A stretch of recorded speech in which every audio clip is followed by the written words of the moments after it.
Chapter 55. Everything I knew about Malcolm Lowell fell into place. How many years had he spent being molded in the master's image, hidden away from the world? How old had he been when he'd finally been allowed a life outside those walls? How many times had the masters attempted to raise a new child to take his place? There had been at least 3 Pythias in the past 20 years. My mother, Mallory Mills, the Pythia who'd given birth to Bo. In all likelihood, there had been more. Had each woman had a child?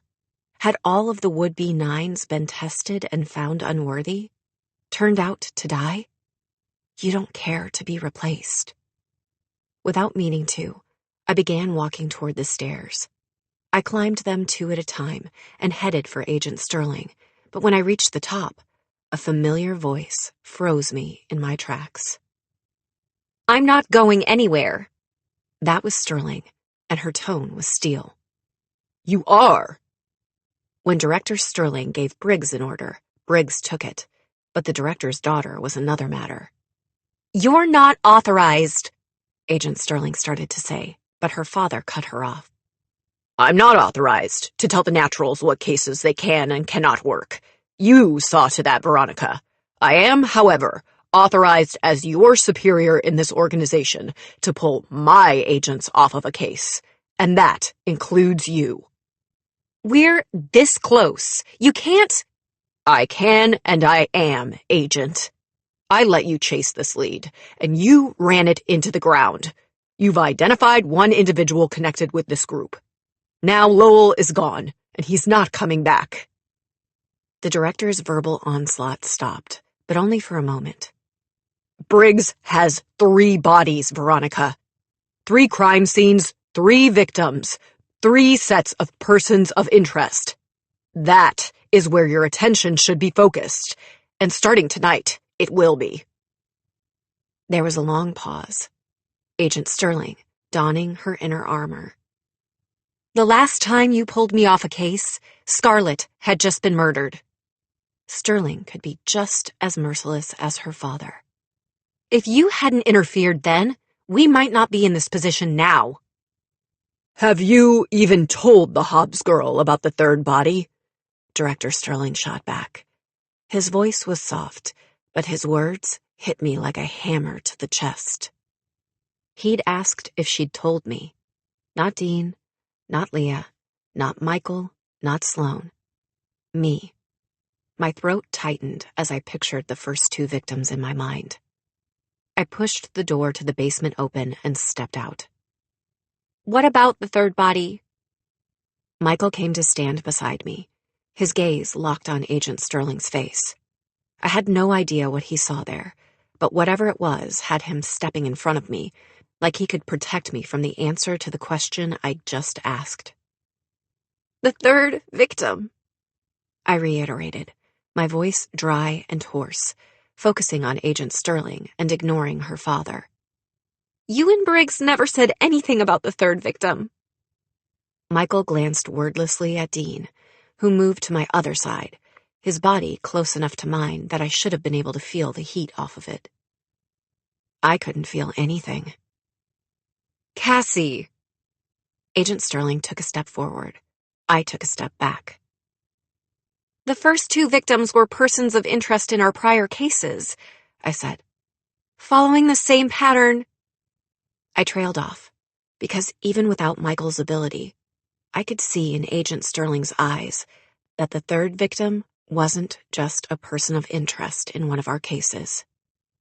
I'd thought that our killer's choice of victims was either meant as punishment for coming together or a distraction to lure us away. Not us, I realized. It was never about us. I went for my cell phone. It was dead. How long had it been since I charged it? How many phone calls had I missed? "Cassie," Agent Sterling said again. "The 3rd victim. You know her." "You. Too little, too late." If they'd discovered anyone's identity but Nine's, you could order the leak eliminated at the source. And oh, how you'd like to see the old bastard bleed. To make him bleed. But he commands the others' respect, their reverence, and you're the one who's bleeding. You're the one they chain, the one they purify with flame and blade and fingers wrapped around your throat. They want you to pass judgment. They want you to say yes. Lorelei would die to protect Cassie. Lorelei would never give them what they want. But you aren't Lorelei. When you say the words, they release you from the chains. Your body slumps to the floor. They leave you with nothing but a torch to light the tomb. Mommy? The little voice echoes through this cavernous space as Laurel emerges from the shadows. You can see Lorelei in the child, see Cassie. Lorelei tries to fight her way to the surface as Laurel comes closer, but you're stronger than she is. Mommy? Your gaze locks onto hers. Laurel is silent and still, and then, looking more like a ghost than a child, her eyes harden. You're not my mommy. You hum under your breath. Mommy had to go away, you tell her, stepping forward to caress her hair, a smile playing at the edges of your lips. And Laurel, Mommy isn't coming back. Chapter 56. When my phone was charged, I saw that I had a half-dozen missed calls, all of them from my grandmother. Nana had raised 7 children. She had nearly 24 grandchildren. One less now. I'd spent 5 years living with my father's family. Kate was the cousin closest to my own age, just 3 years my senior. And now, she was dead, strung up like a scarecrow, and burned alive. Because of me. You did this, I thought.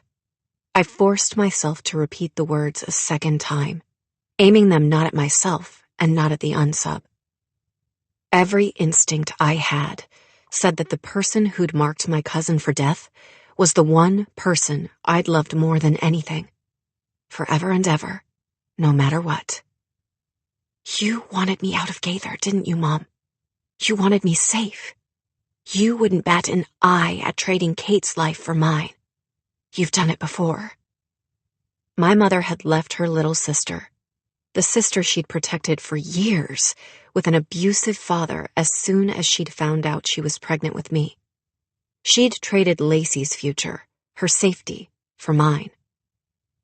You knew that if the ties to our previous cases didn't work, if those didn't get me out of Gaither, this would. What are you going to do? Sloane asked me quietly. We were back at the hotel. Malcolm Lowell is in the wind. We solved the Kyle murders. I paused, looking out the window at historic Main Street. My mother knew exactly what I would do. I swallowed hard.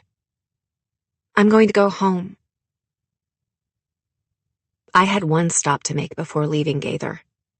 I'd spent years not knowing if my mother was dead or alive. I'd lived that limbo, unable to mourn, unable to move on. Ree Simon deserved to know what had happened to her daughter.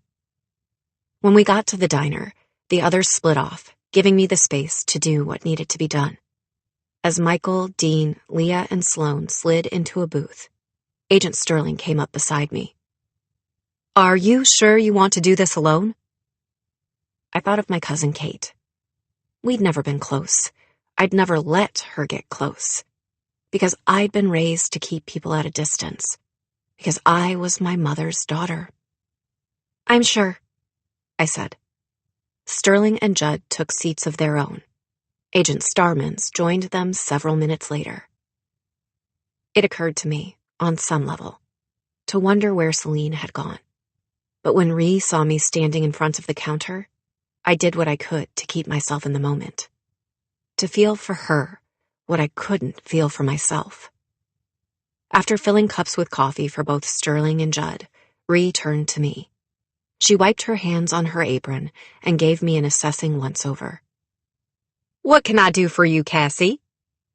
"I have something to tell you," I said, my voice surprisingly solid, surprisingly even. "It's about your daughter." "Sarah?" Ree arched her brows, her chin thrusting slightly outward. "What about her?" "Can we sit down?" I asked Ree. Once we were ensconced in a booth, I laid a folder on the table between us and removed the picture that Celine had drawn. "Is this Sarah?" "Sure is," Ree replied steadily. "She looks a bit like Melody there." I nodded. My mouth wasn't dry. My eyes weren't wet. But I felt those words all the way to my core. "Sarah didn't leave Gaither," I told Ree, taking her hand. "She didn't leave her kids. She didn't leave you." "Yes," Ree replied tersely. "She did." I amended my previous statement. "She never left Serenity Ranch." Knowing in my gut that Ree wouldn't believe me without proof, I withdrew a photograph from the file. Sarah's body. Ree was smart. She connected the dots and abruptly rejected the conclusion. "That could be anyone." "Facial reconstruction says it's Sarah. We'll do a DNA test as well, but a witness has verified that Sarah was killed 10 years ago by a man named Darren Darby." "Darby." That was all Ree said. "You never looked for her. You never knew." "Melody is home now." Ree stood abruptly. "I suppose I have you to thank for that." She said nothing. Not a single word about her daughter. "I'll get you some coffee." Watching as Ree busied herself with the task, I pulled a picture up on my phone. One I'd taken months before of a locket that Laurel had worn around her neck, and the photo inside. In it, my half-sister sat on my mother's lap. How many times had I looked at this picture? How many times had I wondered who and what my mother was now? "Mind if I join you?" Celine slid into the booth across from me. "Where have you been?"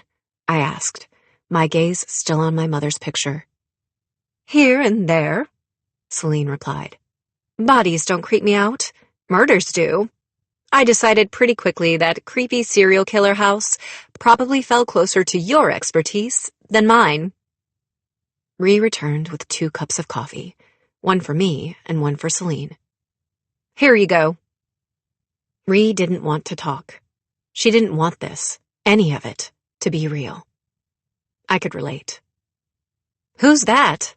Celine asked, craning her head to get a better look at the photo on my phone. "My mother," I replied, feeling like that answer was only half true. "And my half-sister." "I see the resemblance," Celine replied. Then she paused. "Mind if I take a closer look?" She took the phone without waiting for a reply. I closed my eyes and took a long drink of my coffee. Instead of thinking about my mother, about Kate strung up like a scarecrow and burned alive, about Nana and what this would do to her, I fell back on an old game, profiling everyone around me. Behavior, personality, environment. Without looking, I knew that Dean was facing away from me. You want to come to me, but you won't. Not until you know that I want you to. I switched from second person to third, playing this game the way I would have when I was young. Michael is reading me. Leah is next to Dean, pretending that she's not worried. Sloane is counting. The tiles on the floor, the cracks in the wall, the number of patrons in the room all around her. I opened my eyes, and the room swam around me. I thought at first that there were tears in my eyes, that thinking of the family I'd found in the program had broken the dam inside of me and let in the grief for my family of blood. But the room didn't stop spinning. It stayed blurred. I opened my mouth to say something, but words wouldn't come. My tongue felt thick. I was dizzy, nauseous. My right hand found its way to the cup of coffee. The coffee, I thought, unable to form the words out loud. Even my thoughts were scrambled. I tried to stand up, but fell. I grabbed for the booth, and my hand hit Celine's thigh instead. She didn't move. She slumped over, unconscious. I fought my way to my feet. The world kept spinning, but as I stumbled forward, I realized the room was silent. No one was talking. No one was coming to help me. Dean and Leah, Michael and Sloane, they were slumped in their booths too.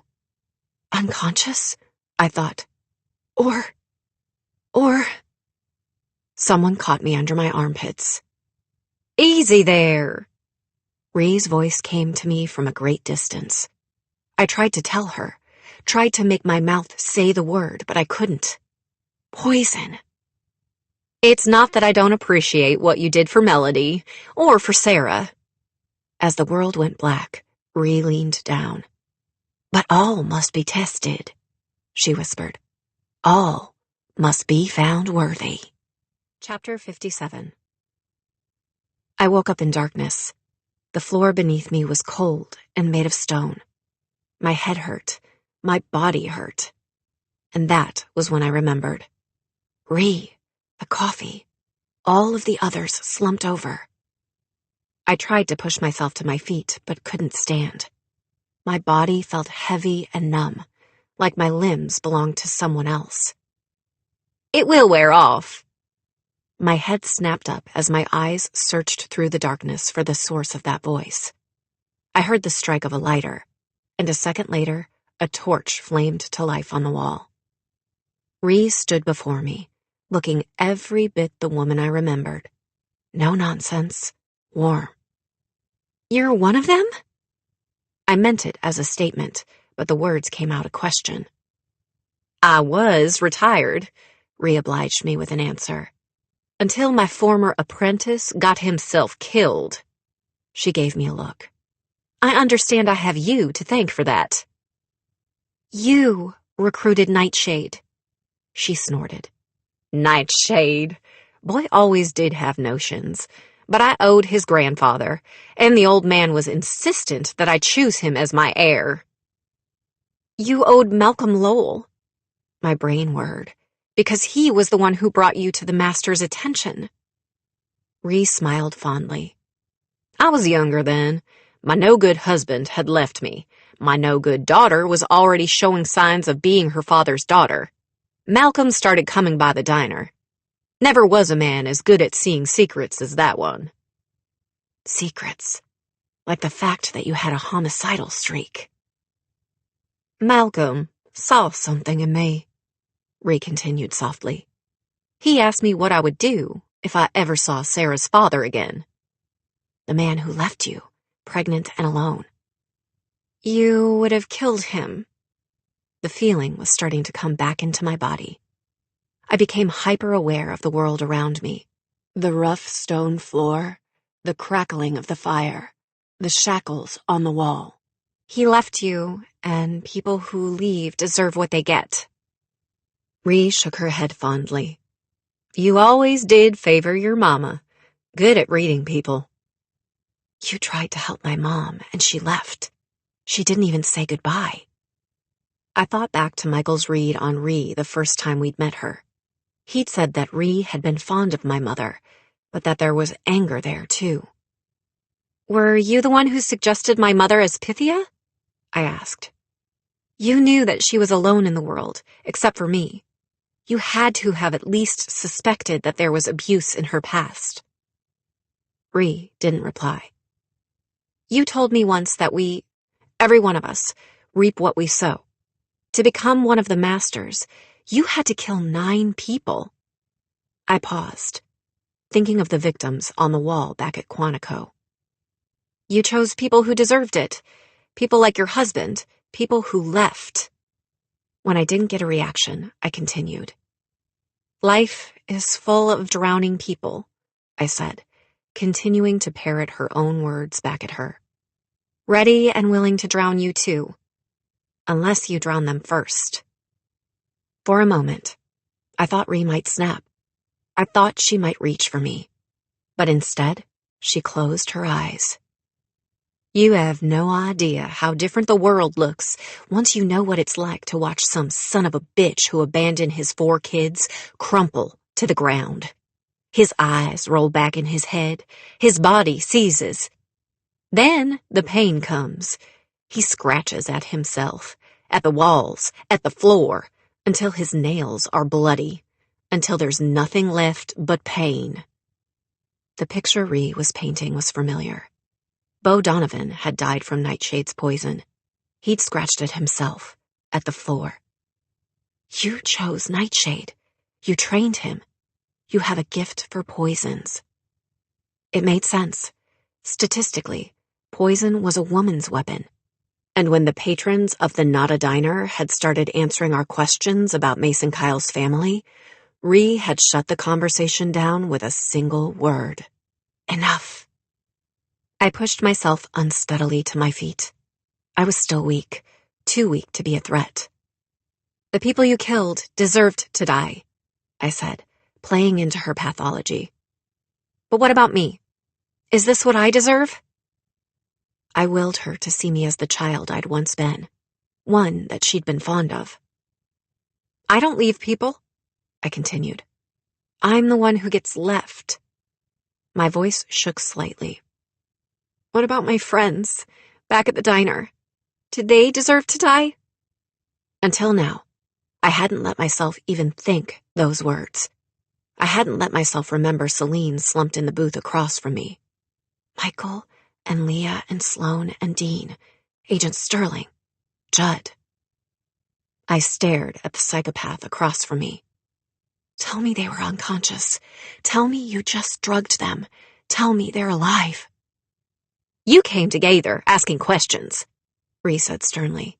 Running around with your FBI friends, making us wonder if there was some memory buried in your head, some clue that would lead you straight to our door. You found Malcolm. It was only a matter of time before you found the rest of us, too. Are we still in Gaither? I asked. Are we nearby? Ree didn't answer the question. There were some who wanted you dead. All of you, she said instead. Others made a case for an alternative solution. I thought about what Nightshade had told me about the Pythia. She was judge and jury. She was the one they tortured, purifying her so that she could pass judgment. Again and again and again. My mother had tried to get me out of Gaither. Had they broken her? Had she told them to bring me here? The sound of a door creaking open ripped me from those thoughts. A figure in a hooded robe stood in the door. The hood fell down over his face, obscuring his features. I'd like a word with our guest. Ree snorted. Clearly, she didn't think too much of the guy in the hood. The exchange told me something about the power dynamics at play here. You're a veteran. He's a blowhard on the front lines for the first time. I turned my attention from Ree to the man in the hood. You're young, and you're new. She's a master, and you're not. Not yet. I was looking at the man who'd killed my cousin. The one who'd killed Tori and Bryce. And there was something familiar about him. Something familiar about his voice. I told you once, the hooded figure intoned, that if you gaze long enough into the abyss will gaze back into you. Friedrich Nietzsche. I recognized the quote, and the haughty, overblown delivery. T.A. Jeff? I'd met him on the Redding case, when he'd attempted to pick me up in the wake of a girl's death by sharing his vast knowledge of serial killers. I'd spent an evening in an abandoned lecture hall with this guy, Michael, and Bryce. "It's Jeffrey," he corrected tersely, lowering his hood. "And your name isn't Veronica." The last time we'd met, I'd given him a fake name. "Really?" I said. "That's the issue you really think is worth discussing here?" When last we'd met, I'd pegged Jeffrey as being low on empathy and high on himself, but he hadn't struck me as a killer. You weren't then. You weren't even an apprentice. Death was a game to you. It was abstract. How had the masters found him? "You're asking yourself how you could have been so wrong about me," Jeffrey said smugly. "I know all about you, Cassandra Hobbs. I know that you were investigating the Daniel Redding case. I know that you helped catch his apprentices." He offered me a twisted smile. "But you didn't catch me." "You killed Bryce. She always did get under your skin." Then the Pythia whispered in your ear. "Did she play to your ego? Tell you who to kill? Was she the abyss, looking at and into you?" I took a step forward on legs that weren't as unsteady as they'd been a moment before. "You burned those girls." I let myself sound mesmerized, playing to his ego the way my mother had. "You strung them up, and you burned them, and you left no evidence behind." I stared at and into him. "You need 9. But the 9 you will choose." My voice was low, seductive as I advanced on him. "They'll make you legendary." "Enough," Ree snapped. She stepped between Jeffrey and me. "She's playing you," she informed him, "and I don't have the time or stomach to stand here and watch." Jeffrey's eyes narrowed. His hands hung loosely by his sides. 1 minute, he was just standing there, and the next, his left hand had reached for the torch. "Let me test her," he said. "Let me purify her bit by bit." The flame flickered. "You want to burn me. You want to watch me scream." "No," Ree said. "Your time will come, after your 9th kill, and not a second before." She removed something from her pocket, a small, round tub, no larger than a container of lip gloss. "Over time," she told me, unscrewing the lid, "one builds up immunity to poisons." She dipped her finger into a colorless paste. I thought of Beau, who died screaming, and of everything Judd had told me about Nightshade's poison of choice. Incurable, painful, fatal. Ree's left hand closed around my chin. She jerked my face to the side, her grip like steel. Too late, I tried to fight. Too late, my hands tried to block hers.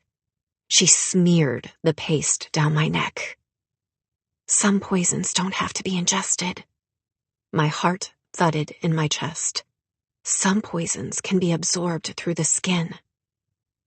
Ree let go of me and stepped back. At first, I felt nothing.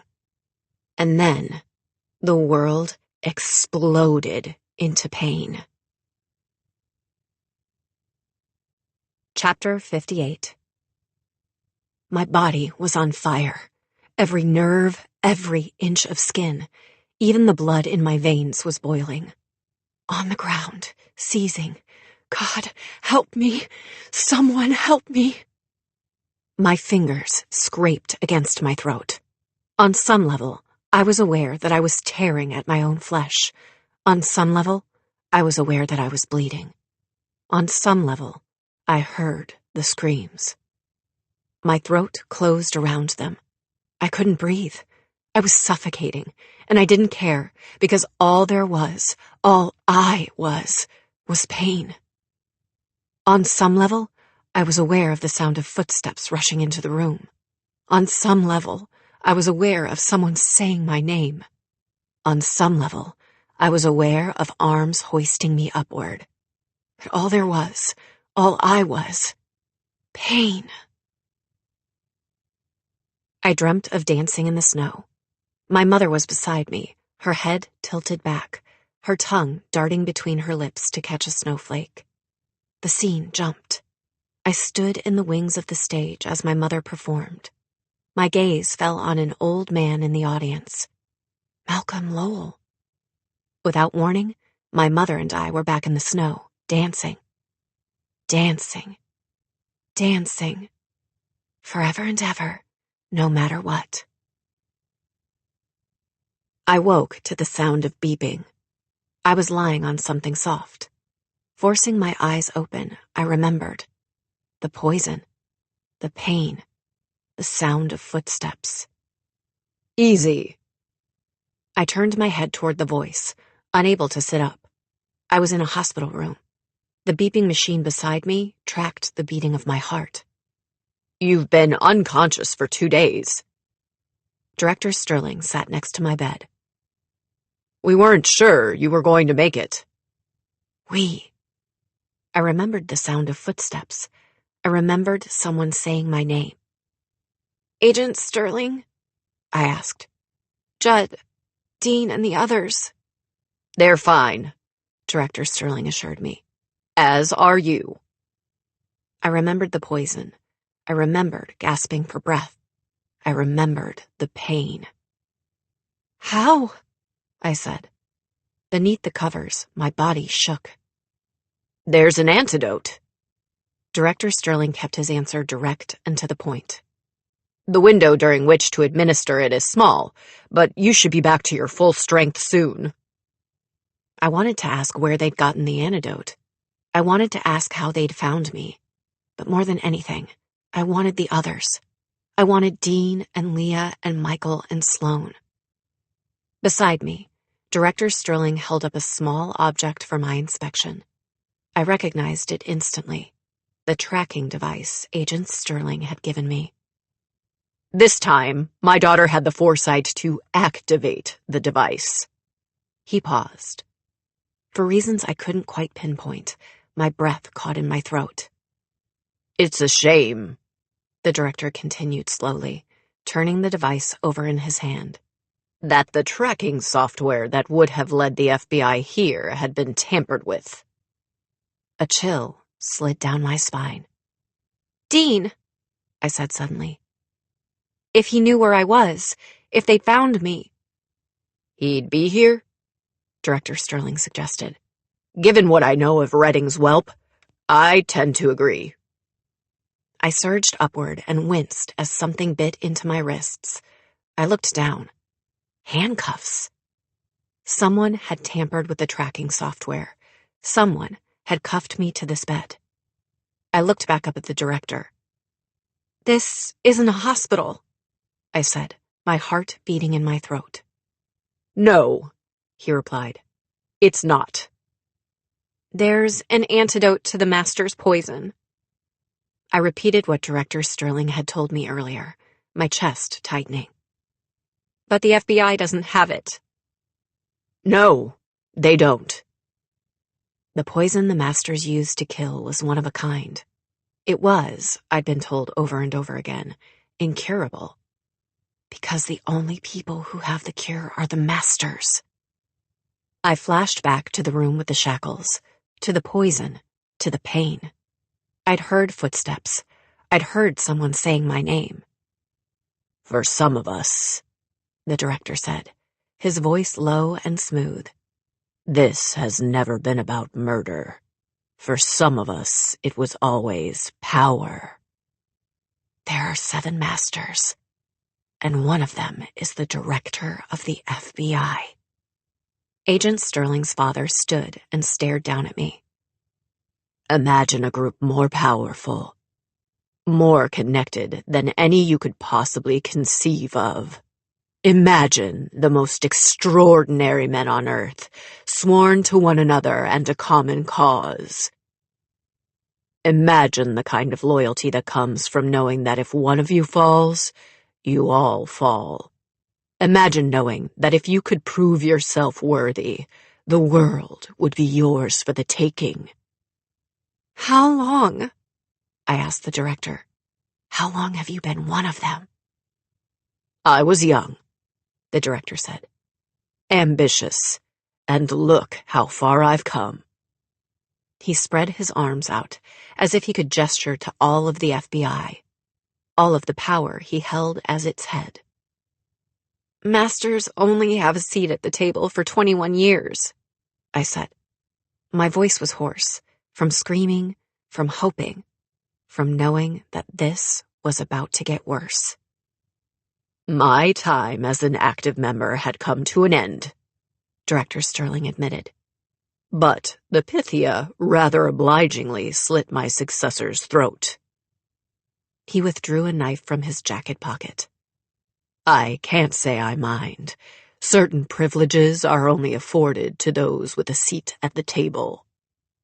He lifted the knife to the side of my face. I waited for the pain, but it didn't come. Instead, he lifted his free hand to the other cheek, trailing it gently over my skin. Other privileges aren't impossible to obtain as an emeritus member. I shuddered beneath his touch. Scarlett Hawkins! I fought the only way I could, cuffed and held at knife point. You knew that she'd been killed by one of your brethren. The director's knuckles tightened around the hilt of the knife. Scarlett was never supposed to be a target. Nightshade killed her, I shot back. He didn't care that she was one of yours. Director Sterling angled the blade at the underside of my chin and pressed just hard enough to draw blood. I made my displeasure known, at the time and again, later. He lowered the knife. I could feel the blood dripping down my neck. You killed Nightshade, I said, the truth coming into focus. Somehow you got past the guards. I chose the guards, the director corrected, a light in his eyes. I arranged the shift changes. I oversaw the prisoner's transfer myself. I saw what I should have seen before. The kind of access he'd had. The fact that as soon as we'd had a break in this case, he'd sent us on a wild goose chase after Celine. You knew where Laurel was being held, I said, my voice cracking. The child is back in the proper hands. I thought of Laurel staring at the chains on the playground. I thought of the way she'd said the word blood. You monster! The word ripped its way out of my mouth. All this time, you treated Dean like he was less than human because of what his father had done. And the whole time, you were worse. The whole time, I was better. Director Sterling surged forward, his face inches from my own. Daniel Redding was an amateur who thought himself an artist, and his son dared to lay a hand on my daughter. Show your hand, Director. Show me your weaknesses. I saw the exact moment he recognized my strategy for what it was. His eyes were cold and assessing as he leaned back. I watched the tape of your interview with Redding, you know. He let those words sink in. And he was right. Your mother is the type of person who can be forged in the fire. He stood and began walking toward the door. She's everything we could have hoped for, and more. You. Cassie is here. They have her. That's hardly a surprise. You're the one who gave the word, the one who told the Poison Master to take Cassie and let the FBI director use his resources to lay a false path for her team to follow. Far, far away from all of you. It's not that I want to kill her, you murmur as Lorelei fights weakly for control. But if it's her or us... The door opens. 9 enters. Malcolm. He stares at you, then glances over at Laurel, who's asleep in the corner. The child was born to replace him. He'll see her dead first. The first test will come when she's 6, the old man comments, his voice eerily calm. It'll be a kitten, perhaps, or a puppy. She'll need to take it slow. When she's 9, it will be a prostitute, bound and strapped to the table of stone. And when she's 12... His gaze flickers from Laurel back to you. We'll strap you to the table. You read between the lines. You killed your own mother. And embalmed her corpse so that she could continue to sit at the table, perfectly preserved for decades. He shook his head. Eventually, she was replaced, woman after woman, child after child, and none were worthy. You can feel the blood thrumming in your veins as you remember the feel of the knife in Five's flesh. You are worthy. It's been too long since you've been tested. 9 continues. There's something poetic, don't you think, about the nature of this one? He thinks you're Lorelei. He thinks Cassie is your daughter.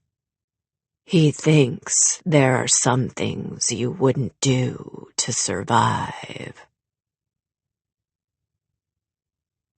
Chapter 59. Rough hands grasped me as a bag was thrown over my head. I wasn't sure how long it had been since the director had left the room, or who the men were who'd just entered it. I heard the handcuffs click open, and an instant later, I was jerked to my feet.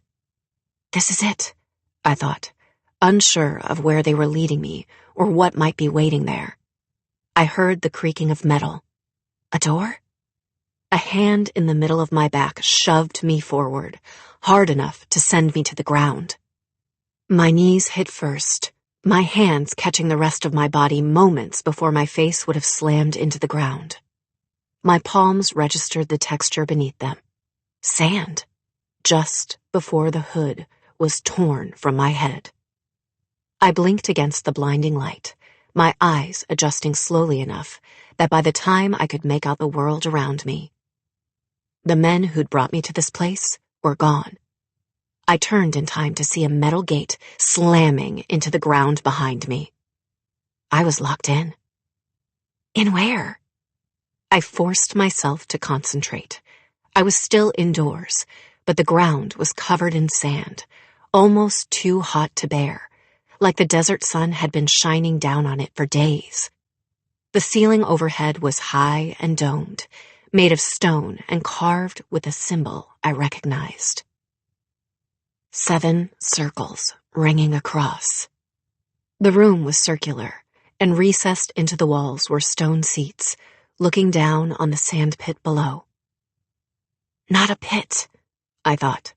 An arena. And that was when I knew.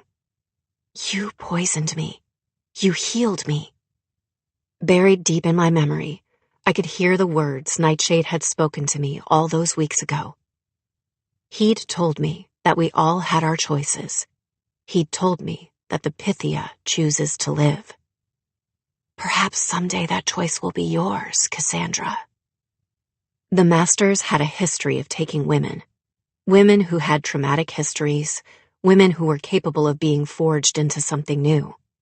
They brought their captives to the brink of death, close enough to taste it, and then... A figure stepped forward from the shadows. My gaze flicked to either side, and I noticed 7 weapons laid out along the wall behind me. 7 masters, 7 ways of killing. The figure on the other side of the arena took another step forward, then another. I was aware of hooded figures filing into the seats above us, but all I could think was that if they'd brought me here to fight the Pythia, That meant that the woman walking toward me was someone I knew very well. Her face was hidden by a hood, but as I made my way to my feet and stepped toward her, drawn like a moth to the flame, she lowered it. Her face had changed in the past 6 years. She hadn't aged, but she was thinner and pale, and her features looked like they'd been carved from stone. Her skin was porcelain, her eyes impossibly large. She was still the most beautiful woman I'd ever seen. "Mom!" The word escaped my throat. 1 second, I was stepping hesitantly toward her, and the next, the space between us had disappeared. "Cassie." Her voice was deeper than I remembered, hoarse, and when her arms wrapped around me, I realized that the skin on her face looked smooth in part because of contrast. The rest of her body was covered in twisting, puckered scars. 7 days and 7 pains. I made a choking sound. My mother pulled me up against her, laying my head on her shoulder. She pressed her lips to my temple. "You shouldn't be here," she said. "I had to find you. Once I realized you were alive, once I realized they had you, I couldn't stop looking. I would never stop looking." "I know." There was something in my mother's tone that reminded me that we were being watched. Over her shoulder, I could see the masters, 6 men and 1 woman sitting in a line. Director Sterling. Ree. I tried to memorize the others' faces, but my gaze was drawn upward. Malcolm Lowell sat above the others, his eyes locked on mine. 9 is the greatest among us, the bridge from generation to generation. "We have to get out of here." I kept my voice low. "We have to—" "We can't," my mother said. "There is no out, Cassie. Not for us." I tried to pull back so that I could see her face, but her arms tightened around me, holding me close. Tight. In the stands, Ree caught my gaze and then shifted hers to the far wall. Like the one behind me, it was lined with weapons. 6 of them. Not 7. 6. "Where's the knife?" I choked on the words. "Mom!" The hand that had been stroking my hair a moment before grasped it tightly now. She jerked my head to the side. "Mom!" She raised the knife to the side of my throat. "It isn't personal. It's you or it's me." I'd been warned, over and over again, that my mother might not be the woman I remembered. "You don't want to do this," I said, my voice shaking. "But that's the thing," she whispered, her eyes lighting on mine. "I do." Chapter 60. My mother would never have hurt me. My mother had left home for me. She'd left her own sister for me. She'd been my everything, and I'd been hers. Whatever you are, you aren't my mother. That thought took root, deep in my brain, as I thought of Leah telling me that she'd been instructed as a child to pretend that the bad things hadn't happened to her, that the things she'd done hadn't been the work of her hands. I thought of Laurel, telling me that she didn't play the game.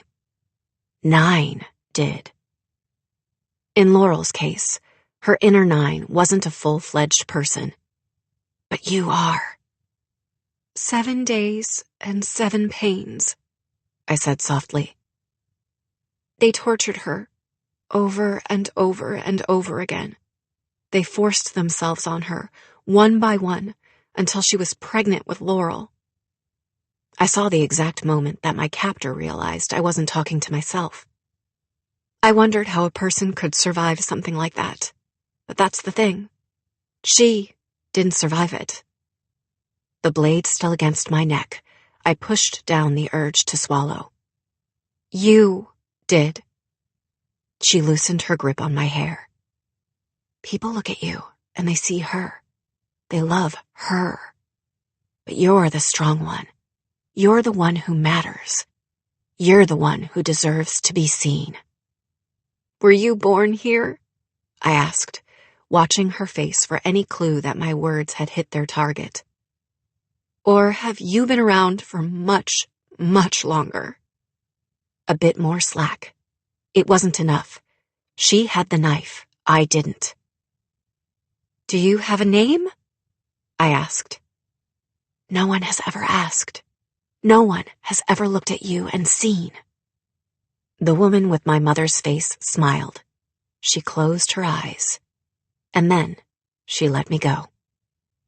My name, she said, her voice echoing loudly enough for the masters to hear, is Cassandra. I scrambled backward, a chill spreading over my arms.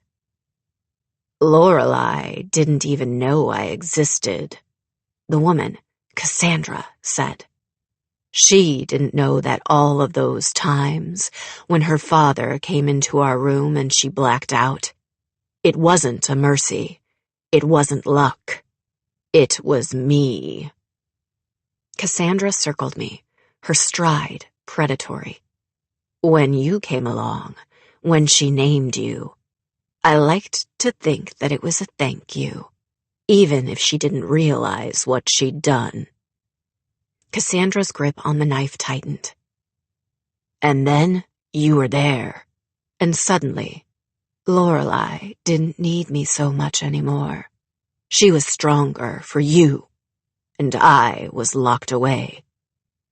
Step by careful step, I made my way toward the back wall, toward the weapons, profiling her with every step. You're in control. You're strong. You do what needs to be done, and you like it. Whatever this splintered piece of my mother's psyche had been before the masters had gotten a hold of her, she was something else now. You will kill me. I didn't make the conscious choice to pick up the knife from my weapons cache, but 1 second it was on the ground, and the next it was in my hand. I thought of my mother's dressing room, splattered in blood. I thought of dancing on the side of the road in the snow, of my mom's face aimed heavenward, her tongue catching snowflakes. You will kill me. The knife was heavy in my hand as she approached. If I don't kill you first. My heartbeat slowed. My hand tightened around the blade. And then, without warning, I knew, the way I so often knew things about other people, that I couldn't use the blade. I couldn't kill this monster without killing my mother, too. Perhaps, Nightshade had told me, someday that choice will be yours. I let my hands fall to my sides. I can't hurt you. I won't. I expected to see victory in my opponent's eyes. Instead, I saw fear. Why? I wondered. And then I realized. You fight. You survive. You protect Lorelei. But what if there's nothing to protect her from? I'm not a threat. I stopped moving, stopped fighting. Home isn't a place, I said, my voice as hoarse as hers had been earlier. It's not having a bed to come home to, or a yard, or a Christmas tree at the holidays. Home is the people who love you. She held the knife out in front of her body as she closed the space between us, watching for any hint of movement in my hand. I let my knife fall to the ground. Home is the people who love you, I said again.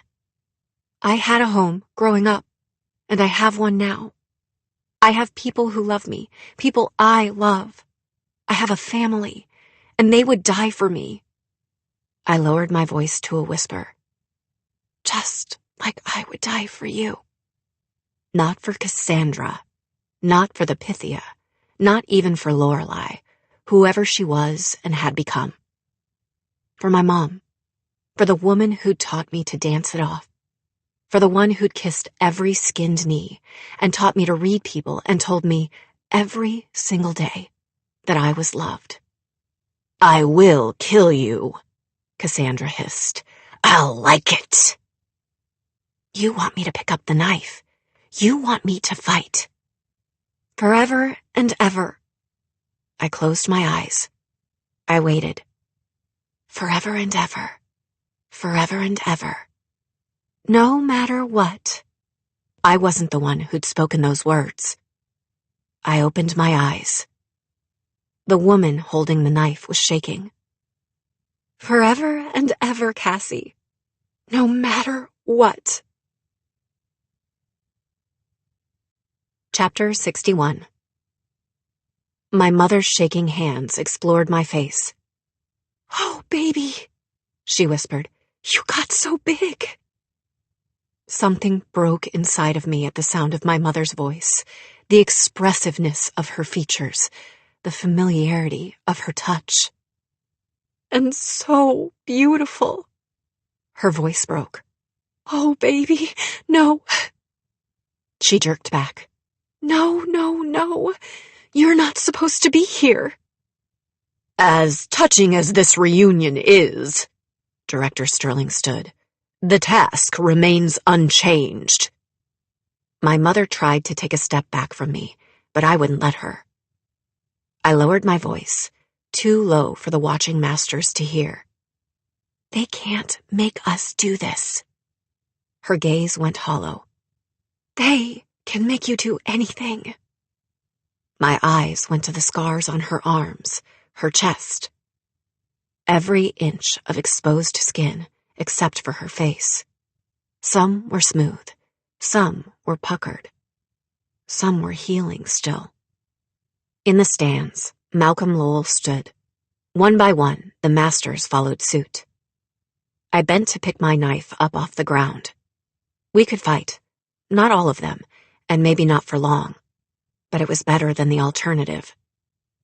"I don't want this," my mom said. "For you."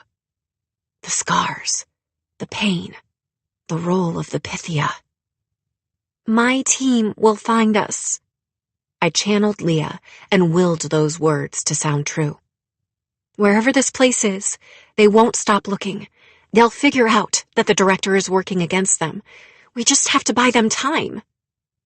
My mom stared at me, and I realized that even though she was the person who'd raised me and loved me and made me what I was, I still couldn't read her, not the way I could anyone else. I didn't know what she was thinking. I didn't know what she had been through. Not really. I didn't know what it meant when she nodded.